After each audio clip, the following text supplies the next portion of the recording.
La création de graphiques est un truc fondamental dans Excel, tout simplement parce qu'il est plus simple d'interpréter un graphique, qui est dans le fond une image, plutôt que des centaines ou des milliers de données là, bien structurées, oui, mais dans un tableau difficile à comprendre. Alors, la capsule d'aujourd'hui a comme objectif de créer et de gérer les éléments d'un graphique à partir de données réelles liées à la gestion de l'approvisionnement. Alors pour ce faire, nous allons insérer un graphique, déplacer le graphique, définir des échelles sur les axes et ajuster les différents éléments sur les graphiques que nous allons créer. Ces graphiques seront créés à partir du fichier des commandes internationales. Nous avons dans ce fichier 3 feuilles. Une première feuille qui est la feuille des instructions que l'on voit ici à l'écran. Une deuxième feuille qui est la base de données. La base de données des commandes internationales pour nos acheteurs dans l'entreprise. Par la suite, nous avons créé une troisième feuille qui s'appelle Analyse des commandes. Ce qu'elle fait, cette feuille, c'est à l'aide de formules, elle va chercher des données dans la feuille Commande internationale pour pouvoir les agréger afin de faire un graphique qui veut dire quelque chose, qui a une signification pour les gestionnaires de l'entreprise. Alors débutons notre travail par le premier graphique qui est un histogramme des commandes par mois. Alors, on veut sélectionner les lignes ou les cellules B5 à D17 dans la feuille Analyse de commande et on veut insérer un graphique dit combiné. Un graphique combiné, qu'est-ce que c'est? On le voit ici en bas. Il y a deux graphiques sur le même graphique.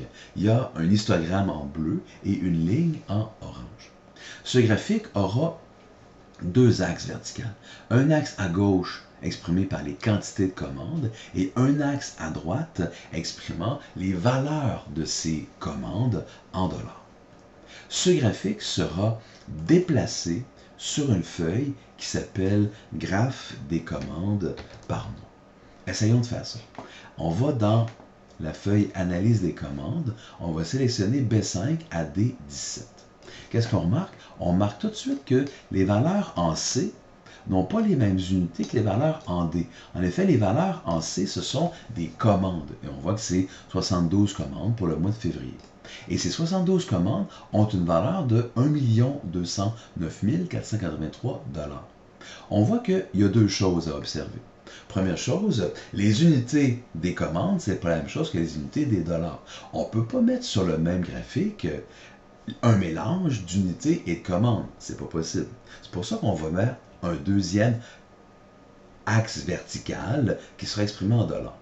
La deuxième chose qu'on voit ici, c'est que l'ampleur des données n'est pas du tout la même. 72, 1 209 000 et 67, 1 517 743. Ça n'a pas du tout la même ampleur, ce qui fait en sorte que lorsque je crée mon graphique combiné, insertion, graphique combiné, bien, je vois que l'histogramme en bleu, les données sont tellement petites qu'on ne les voit pas.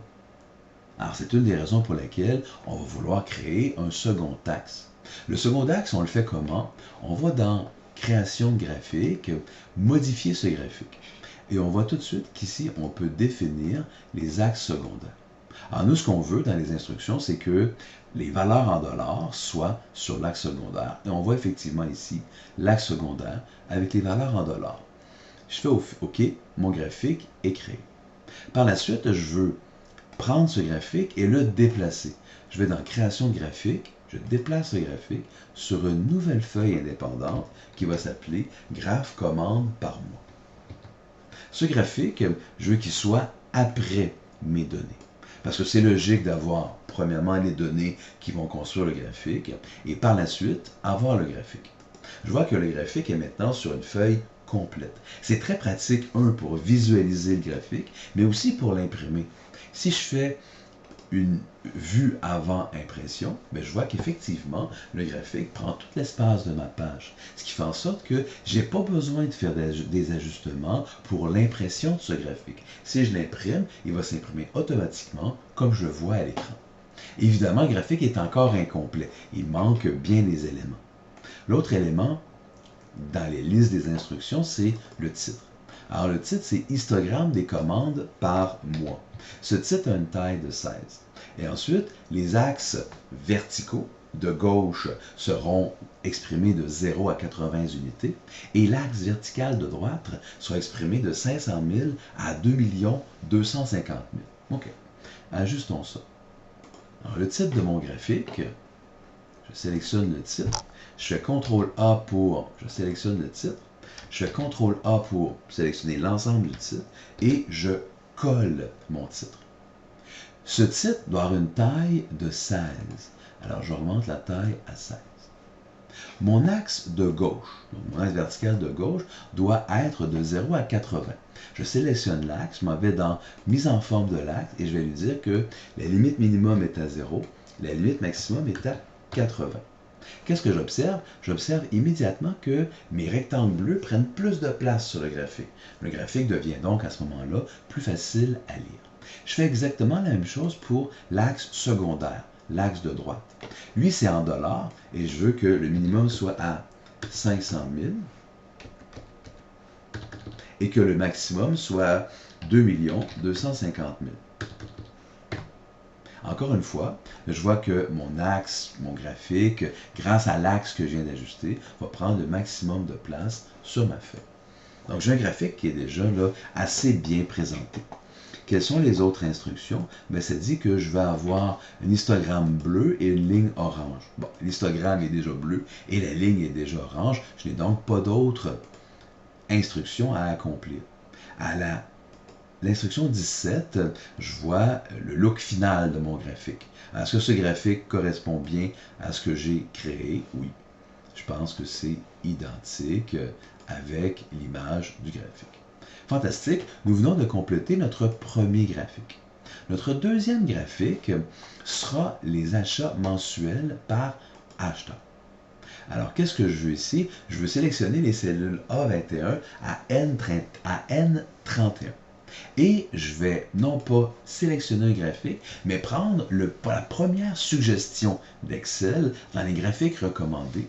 Et ce graphique sera déplacé sur une feuille qui va s'appeler Graphe achat mensuel.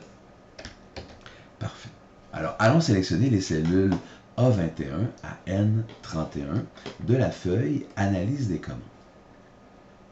Ça se trouve être ici. A21 à N31. Je vois tout de suite que là, j'ai beaucoup plus de données sur mon graphique. Je vais avoir, dans le fond, les achats mensuels par acheteur. Je vois qu'en janvier, Louisa a commandé pour 38 000.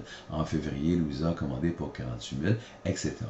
Je fais insertion, je fais graphique recommandé et je prends le premier. Le premier graphique recommandé est un graphique courbe, où je vois les lignes ici sur le graphique. Je fais OK. Le graphique va apparaître et je veux le déplacer sur une feuille indépendante. Créer graphique, déplacer le graphique sur une feuille qui va se nommer Graphe achat mensuel. Je fais OK et ce graphique se déplace sur une feuille indépendante. Ce graphique, je veux l'avoir après mon graphique des commandes par mois.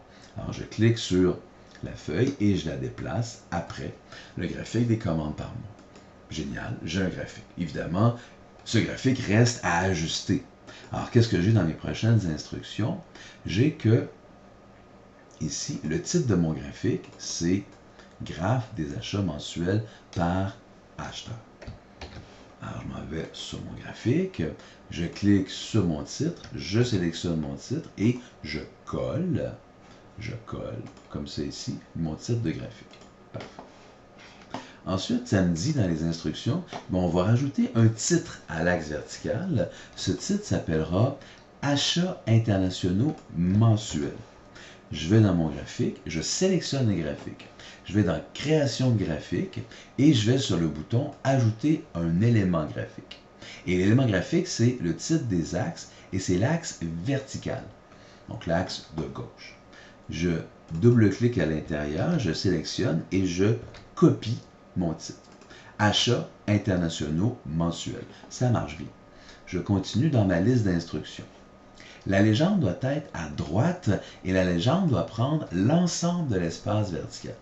Les mots du mois des axes, donc l'axe horizontal qui a les mots dessus, doivent être verticaux. OK.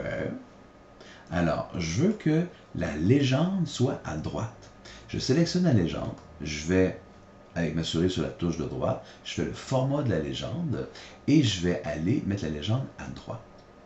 Par la suite, je veux que cette légende prenne toute la place sur mon graphique.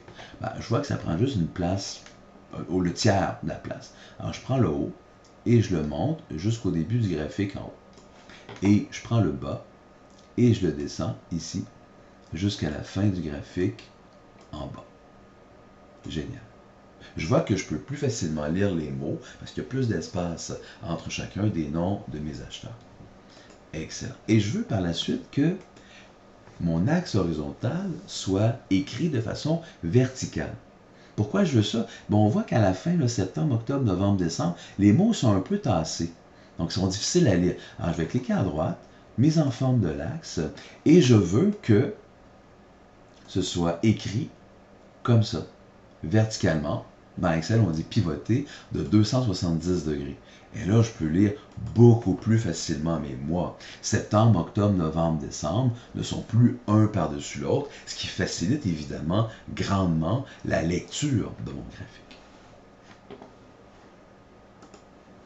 Ensuite, la taille de mes éléments. Le titre est à 16, les axes sont à 10 chacun, et le titre de l'axe vertical est à 10.5. Donc, le titre du graphique est à 16. Chacun de mes axes est à 10. Et le titre de l'axe vertical est à 10.5. Parfait. Ensuite, je veux que le format de l'axe vertical soit en dollars avec 0 décimal et que l'axe vertical soit de 0 à 1 million. OK. Mon axe vertical, je vois que ce n'est pas des dollars. Alors, je vais aller mise en forme de l'axe. Je vais descendre tout en bas. Je vais aller dans nombre. Et dans nombre, je vois que je peux sélectionner une valeur monétaire et avec 0 décimal. Parfait. Donc là, j'ai la valeur monétaire avec 0 décimal et je veux que ça soit de 0 à 1 million. Alors, je remonte en haut ici et je lui dis que le niveau minimum est à 0, le niveau maximum est à 1 million. Excellent. En mettant de 0 à 1 million, je vois que mon graphique prend plus de place, c'est-à-dire que le point le plus haut va toucher à peu près au dernier point de mon échelle, donc 1 million. Mon graphique s'en vient bien. Est-ce que j'ai d'autres instructions? Non, c'était la dernière instruction. Donc on voit que l'instruction 39 présente le graphique, la version finale, qui devrait ressembler à ce que j'ai. Alors je trouve que c'est assez ressemblant. J'ai donc, non seulement c'est assez ressemblant, mais c'est identique. Alors j'ai bien réussi ce deuxième graphique. Passons au troisième graphique. Le troisième graphique, c'est le graphique des coûts par ligne de commande. Lui, il est un peu plus compliqué à faire parce que on voit que la sélection, c'est pas des cellules qui sont consécutives. Ce sont des cellules dites non consécutives. Alors, j'ai de A35 à A45, O35 à O45 et Q35 à Q45. Donc, dans les colonnes A, O, Q de la feuille analyse des commandes. Ce graphique sera aussi un graphique combiné. Et ce graphique combiné, on voit ici la forme en bas. L'axe secondaire, ça sera encore les dollars. Pour les mêmes raisons que tantôt sur notre premier graphique, parce qu'il y a une différence là, dans les quantités sur les axes. Parfait. Allons faire ça. Je vais dans l'analyse des commandes et je sélectionne de A35 à A45. Ensuite, en appuyant sur la touche CTRL en bas à droite de mon clavier, O35 à O45, et par la suite, toujours en appuyant sur la touche CTRL en bas à gauche de mon clavier, de Q35 à Q45. Alors, je vois que j'ai sélectionné 3 colonnes qui sont non consécutives, ce qui complique un peu l'affaire. Et là, je dois insérer un graphique combiné. Voilà, j'ai mon graphique combiné. Qu'est-ce qu'on veut après? On veut évidemment que ce graphique combiné soit déplacé. En fait, on veut que, premièrement, que les dollars soient sur l'axe secondaire et que le graphique soit déplacé sur une feuille qui va s'appeler graphe coût par ligne. Excellent. Je m'en viens ici dans Analyse des commandes. Je veux que il y a un axe secondaire. Je m'en vais dans création graphique, modifier le graphique, et je veux que l'axe secondaire soit les dollars par ligne. Excellent. Et je fais OK. Donc, j'ai mon axe secondaire et je veux que ce graphique soit déplacé sur une feuille indépendante qui va s'appeler coût par ligne. Mon graphique coût par ligne est créé, je le déplace complètement à la fin, donc après le graphe des achats mensuels. Parfait. Donc, j'ai un graphique, j'ai encore beaucoup d'instructions à faire. Alors, qu'est-ce que j'ai à faire ici? Je dis, il y a des rectangles bleus qui apparaissent. Je suis supposé avoir 2 éléments sur mon graphique, parce que j'avais 3 colonnes. Alors, qu'est-ce que j'ai? J'ai le coût par ligne, effectivement, qui est la ligne grise. J'ai le total du nombre de lignes, qui est la ligne orange. Mais j'ai ici un truc bleu qui apparaît dans ma légende. J'ai une donnée supplémentaire que je voudrais éliminer. Alors, pour faire ça, qu'est-ce que je fais? Je sélectionne mon graphique. Je vais faire dans la mise en forme, ou plutôt la création du graphique, et je vais modifier le graphique. Je vois que ici, j'ai 3 éléments. En bleu où il n'y a rien, le total en orange et le dollar par ligne. Alors, je veux effacer ce bleu-là. Okay? Alors, qu'est-ce que je fais pour l'effacer? Je dois aller modifier mon graphique. Alors, pour modifier le graphique, je fais sélectionner des données. Et là, je vois que ici, j'ai mes séries. La série vide qui est en bleu, orange qui est l'histogramme et la ligne qui est en gris. Alors, je sélectionne la série vide et je vais lui dire, je veux supprimer cette série.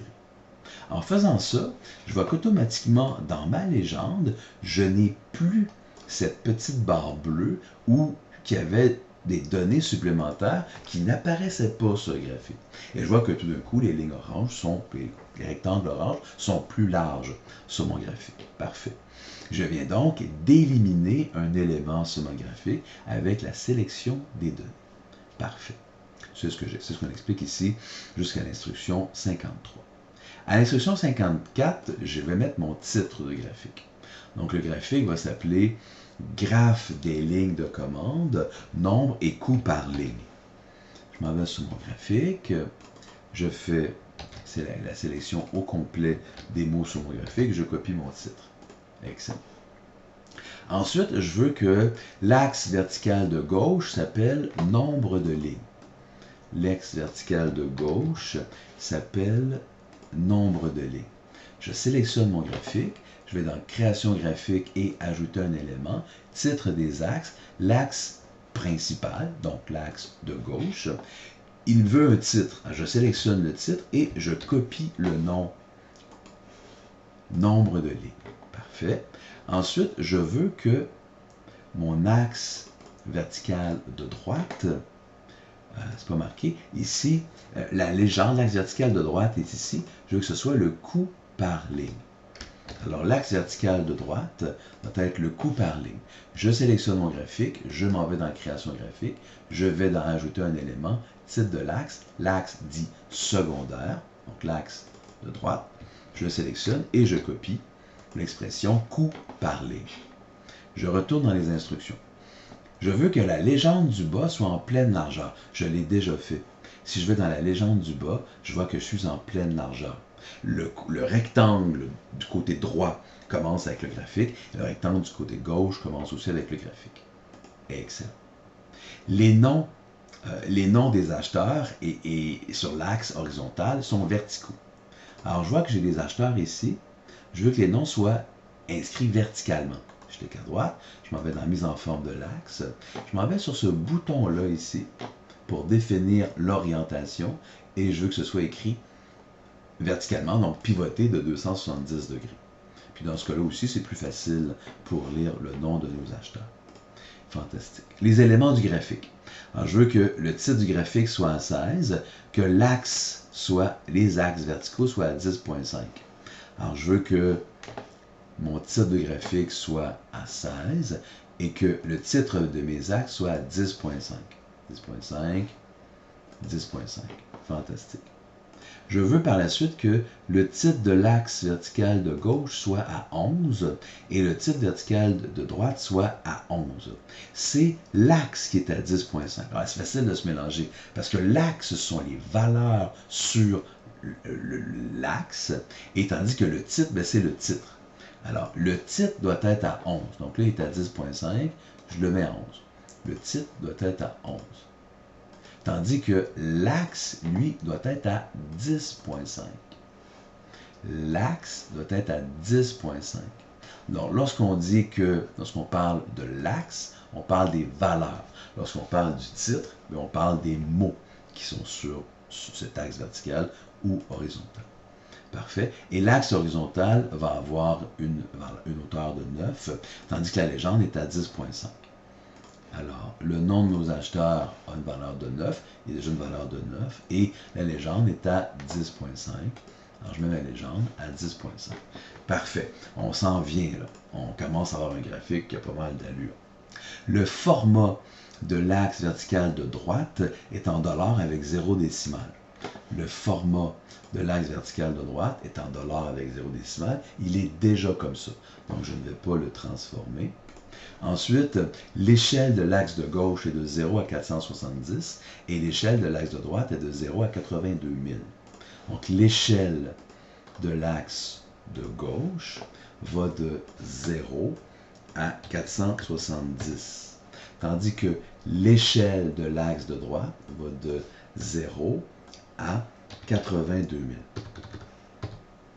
Et je vois encore une fois que mon rectangle ici, qui est orange, il occupe toute la place sur mon graphique et le pic ici est vraiment en haut de mon graphique. Donc, mon graphique occupe vraiment tout l'espace que j'ai besoin pour pouvoir visualiser clairement mon graphique. L'histogramme est de couleur bleue. Donc, l'histogramme est de couleur bleue et l'intervalle entre les rectangles est de 100%. Oh, ça, c'est plus compliqué. Donc, mon rectangle, dans la mise en forme, est de couleur bleue. Je prends le pot de peinture, remplissage de couleur bleue, comme ça. Et je peux aussi regarder les bordures. Les bordures, il y a des bordures automatiques, je pourrais enlever les bordures pour pas que la bordure ait une couleur différente du rectangle. Et ensuite, je veux que l'intervalle entre les rectangles soit à 100%. Je clique à droite, je fais mise en forme de la série de données. Et là, je vois ici largeur de l'intervalle. C'est à 150%. Je vais le baisser à 100%. Puis regardez ce qui se passe. L'espace blanc entre les rectangles devient plus petit. Donc, les rectangles bleus deviennent plus larges. Ce qui est plus joli comme ça. Parfait. Ensuite, je veux que la courbe soit en orange. Et sur le graphique, il y a des marques qui sont en losange de couleur orange et de taille 11. OK. Ma ligne sera de couleur orange. Donc, je m'en vais sur le pot de peinture et je vais lui mettre une couleur orange au lieu de la couleur grise. Et mes marques. Les marques, c'est les petits points que j'ai. Les marques seront de type losange, de couleur orange, sans aucune bordure pour que le losange à l'intérieur et à l'extérieur soit la même couleur. Sa taille sera à 10 pour que le losange soit plus grand et visuellement plus clair sur le graphique. Alors, je vois mon graphique commence à avoir beaucoup d'allure, comme on dit. Est-ce que j'ai d'autres instructions? Non, je finis comme ça. Voici la version finale de mon graphique et voici ce qu'il a là. Est-ce que le résultat final de mon graphique ressemble à l'image? Je crois bien que oui. Ce qui est une excellente nouvelle. Je crois que nous avons pleinement atteint l'objectif de cette capsule, qui était de créer et de gérer des éléments d'un graphique.